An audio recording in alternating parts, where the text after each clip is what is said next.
السلام عليكم ورحمة الله وبركاته. حبايب قلبي، وحشتوني جدا جدا. مستمرة معاكم في أكلات شتوية مميزة تدفينا في فصل الشتاء وفي البرد اللي احنا فيه ده.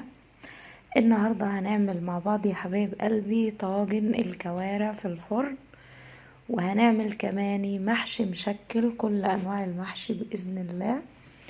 ان شاء الله الفيديو هيعجبكم وينول رضاكم، بس بالله عليكم بقى اللي ما اشتركش عندي في القناة يحاول يشترك علشان يوصلوا كل جديد من دودي وبس.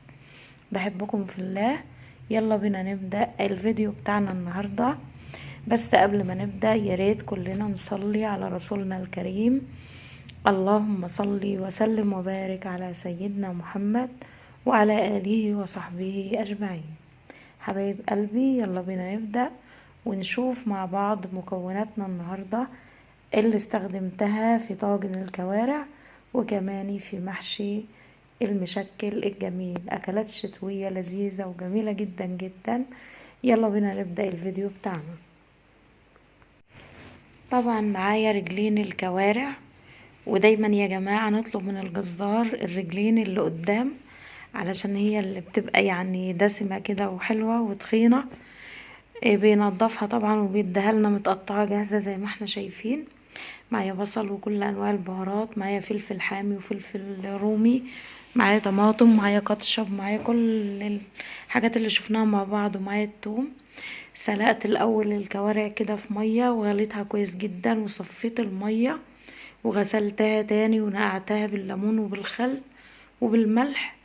ودلوقتي هنبتدي نشوحها مع بعض في الزيت والمستكة والحبهان زي ما احنا شايفين كده. حطيت عليها طرنشات البصل، حطيت عليها الفلفل الحامي، قرن من الفلفل الحامي زي ما احنا شايفين. حطيت عليها فصوص الثوم صحيحة كده سليمة. معايا ورق اللوري وكل انواع البهارات والتوابل بتاعة اللحمة بضيفها هنا على الكوارع. ودلوقتي هنشوحها كويس جدا وهنقلبها كام تقليبة كده. هضيف عليها الطماطم والكاتشب يعني معلقتين من صلصة الطماطم، وهنضيف عليها دلوقتي المية المغلية، وهسيبها بقى تتسلق كويس جدا لحد ما تدخل كده في السوا بتاعي، يعني تدخل في السوا. بعدين ننقلها على الطاجن. دلوقتي بوريكم بعد ما استوت معايا خلاص، يعني فاضل لها تكة بسيطة جدا جدا. دلوقتي هنحطها في البرام في الفرن، وهحط عليها صلصة طماطم وشوية زيت، وهنحطها في الفرن على ما نجهز المحشي بتاعنا. محشي مشكل زي ما احنا شايفين، باذنجان ابيض واسود، كوسة، فلفل رومي، طماطم، بطاطس، كمان البصل. يعني بصوا كل انواع الخضار هنحشيه مع بعض النهاردة. هنقوره كده وننضفه كويس زي ما احنا شايفين، وهبتدي اغسله بعد ما قورته، وهصفيه من المية كويس جدا جدا.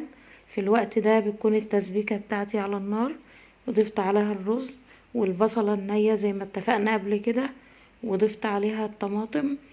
دلوقتي الحلة اللي هرص فيها المحشي بتاعي بوريكم. حطيت قطع من الدهن الاول كده اللي جاي مع اللحمة. هبتدي دلوقتي يعني هنحط بقى خلطة المحشي بالرز في قلب الخضار بتاعنا، بس براعي ان ما بملهوش قوي.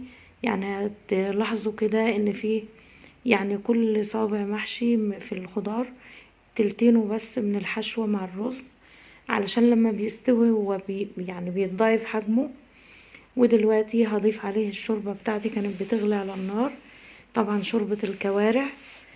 شايفين بقى المحشي بشوربة الكوارع هيبقى مختلف جدا جدا. بضيف الشوربة كده لحد نص بس الكوسة او نص البتنجان او نص الخضار.